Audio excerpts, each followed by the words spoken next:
వెలుగును. దేవుడు వెలుగై ఉన్నాడు. ఆయన యందు చీకటి ఎంత మాత్రమును లేదు అని దేవుని గ్రంథము సాక్ష్యమిస్తూ ఉన్నది. వెలుగు అనగా పరిశుద్ధత, జీవము. చీకటి దేనిని సూచిస్తున్నది అనగా పాపమును, మరణమును. దేవుడు వెలుగై ఉన్నటువంటి వాడు, పరిశుద్ధుడైనటువంటి వాడు, మరణము జయించేటువంటి వాడు.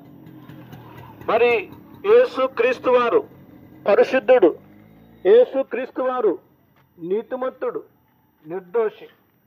ఆయనలో పాపపు స్వభావము లేదు, మరణము జయించేటువంటి వాడుకున్నాడు.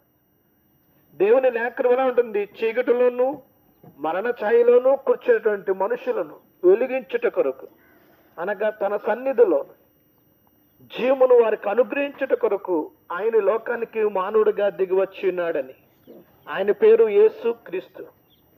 పిల్లరా, ఆయన గురించి వినినప్పుడు మీ మనస్సులలో ముఖములను తిప్పుకోకండి, పెడచెవిని పెట్టకండి.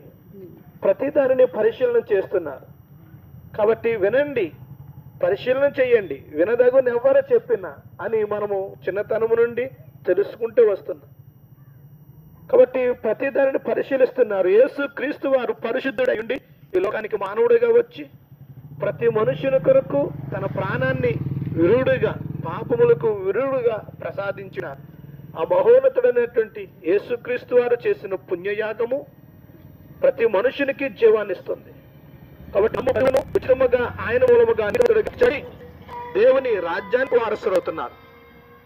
కాబట్టి విశ్వాసం ఉంచండి, పరలోక రాజ్యాన్ని చేరుకోనండి. దేవుడు మిమ్మలను, మీ కుటుంబమును, మీ పనులను దీవించి ఆశీర్వదించునుగాక. ఆమేన్.